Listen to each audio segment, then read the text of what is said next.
Before we begin, a quick note. The opinions and analysis shared on Truth Seekers are our own interpretations of published research and should not be used as medical, financial, or professional advice. Always consult qualified professionals for decisions affecting your health or well-being. And with that out of the way, welcome to Truth Seekers. I'm Bill Morrison. And I'm Alex Barrett. Today is April 30th, 2026, and we're talking about half-truths, the shingles vaccine's surprising heart claim. Let's get to the truth. So I was scrolling through my news feed this week, and I kept seeing some version of the same headline. This common vaccine cuts heart risk nearly in half. The shingles shot, apparently, is secretly one of the most powerful heart protectors ever discovered. And I can already see your face when you read that. My face was doing quite a lot, yes, because nearly half is an enormous claim. That's not modest or cautious, that's a revolution. That's bigger than most blood pressure medications. Which is exactly why we need to dig into this, because the actual research tells a very different story. And I mean that literally. There are two completely different studies here that the media has been mashing together into one headline. Wait, two? Two studies, different populations, completely different designs, different findings, published months apart. And depending on which one a given article is drawing from, you get a completely different number. Most headlines just don't tell you which one they're citing. That is such a classic move. Pick whichever number sounds more dramatic. Don't explain where it came from. So let me walk through both. The first is a meta-analysis presented at the European Society of Cardiology Congress. That's a conference presentation, not a peer-reviewed publication, which matters. They pooled 9 studies covering about 3 million people and found an 18% relative risk reduction in cardiovascular events among vaccinated adults. Right. Then there's the second study out of the American College of Cardiology's conference, which looked at a much smaller group, around 247,000 people, but specifically people who already had established heart disease. In that group, they found a 46% reduction in major cardiac events within 1 year. And someone in a newsroom looked at 46, thought that's nearly 50, and wrote nearly half. That's almost certainly what happened. And these two populations are completely different. One is studying the general public. The other is studying people who already have serious cardiovascular disease. You just can't combine them into one universal claim about what this vaccine does for everyone. Hang on. The first one, the big meta-analysis. Was that peer-reviewed at the point these headlines were running? No. Conference presentation. That's part of what makes this frustrating. The headlines are running on findings that hadn't even completed peer review yet. Right, okay. And this matters enormously because there are real people, I'm thinking of my parents' generation, people in their 50s and 60s, who are reading these headlines and making actual decisions, either running to get vaccinated because they think it will protect their heart, or feeling misled when the full story comes out and losing trust in the vaccine entirely. Both of those outcomes are bad, and both are completely avoidable. So let's actually get into what's going on with these numbers, because even the 18% needs a lot of unpacking.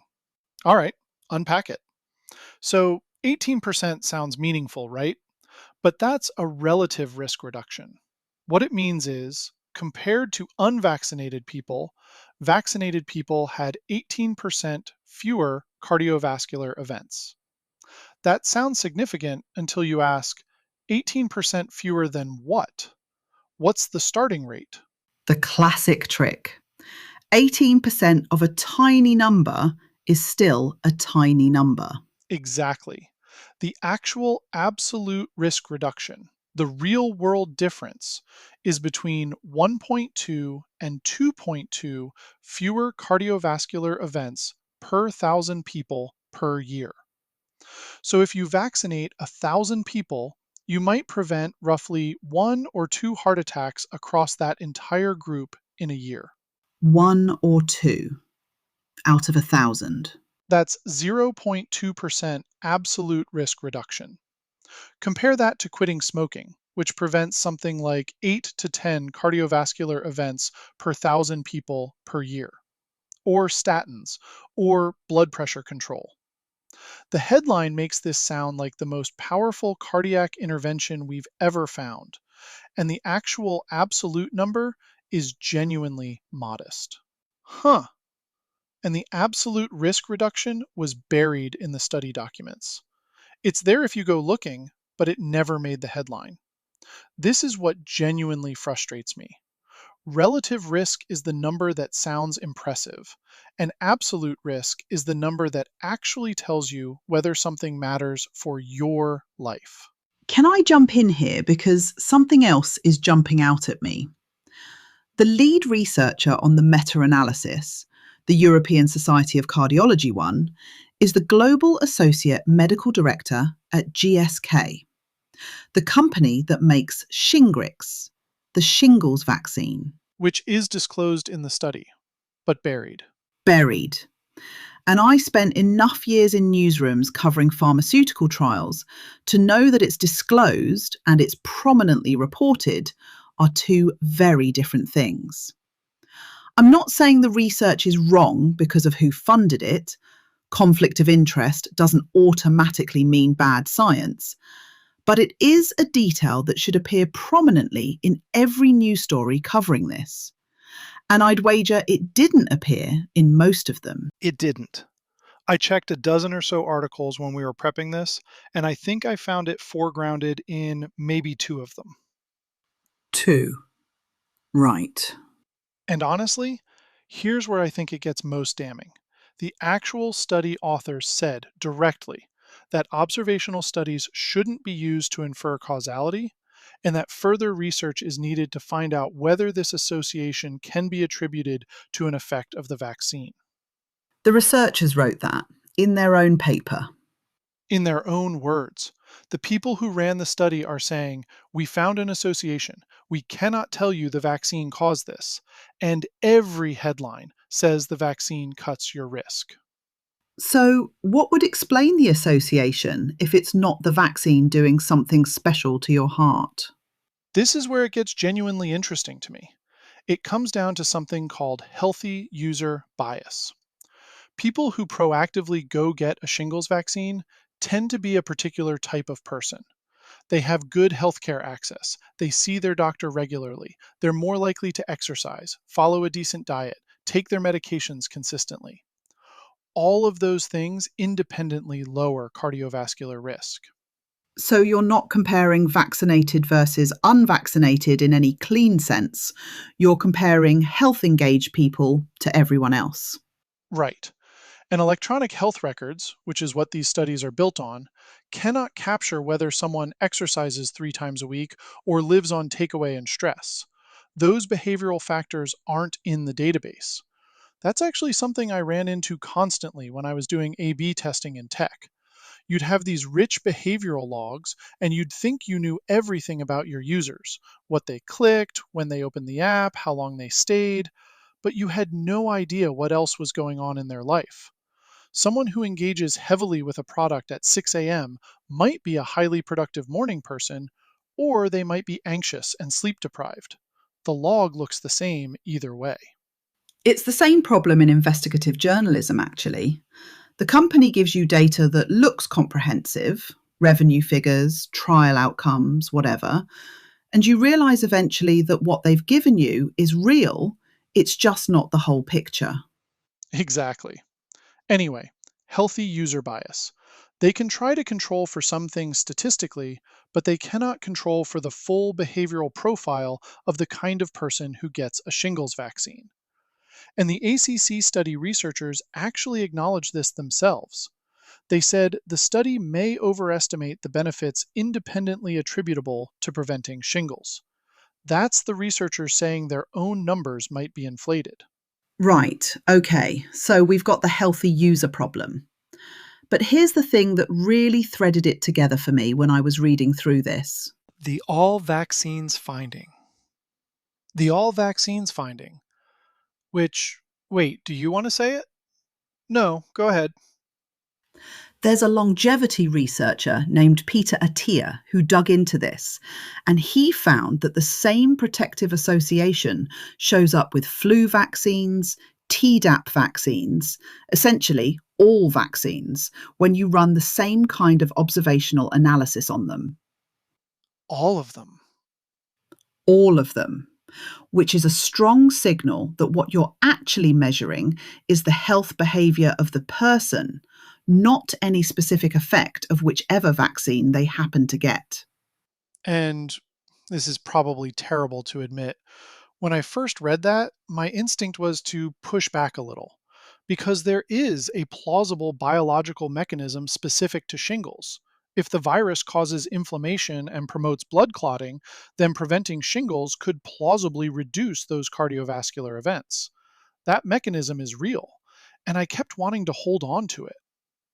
I noticed that, and I think it's worth being honest about because that's the seductive part of these studies. They attach to a biological story that could be true, which makes you want to believe the data more than it deserves. Yeah, but here's where I think you're right and I was getting pulled in the wrong direction. Even if the mechanism is theoretically real, the all vaccines finding is essentially a control condition. If shingles prevention specifically were doing something meaningful to cardiac outcomes, you'd expect it to stand out from flu shots and Tdap. The fact that it doesn't, Means you're measuring the person, not the vaccine.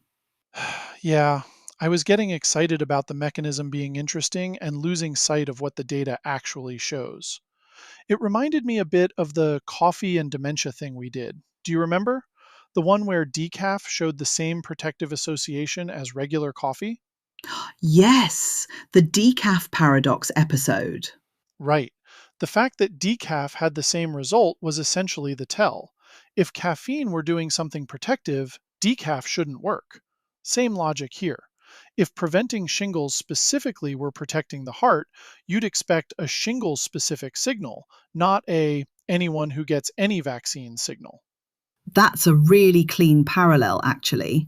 Coffee drinkers and vaccine getters are both proxies for a certain kind of health engaged person, and the data is picking up the person, not the thing they're consuming or receiving. Exactly. And look, the mechanism might still be real. There might be a genuine cardiac benefit from preventing shingles specifically.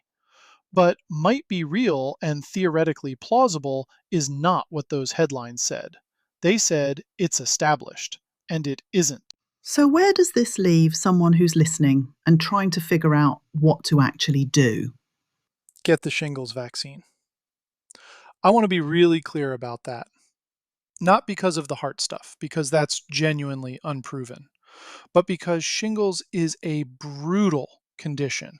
Months of nerve pain that can be genuinely debilitating. And the vaccine is 97% effective at preventing it in people aged 50 to 69. That alone is compelling.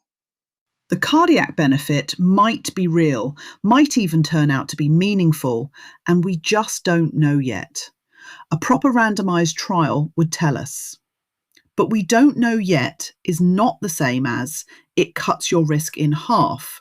And those are two completely different messages to send to the public. And the bigger lesson, the one I come back to constantly, is to always ask for the absolute risk number. When a headline says something reduces risk by 46%, your first question should be 46% of what? How many actual events are we talking about? That single question will change how you read almost every health headline you ever see.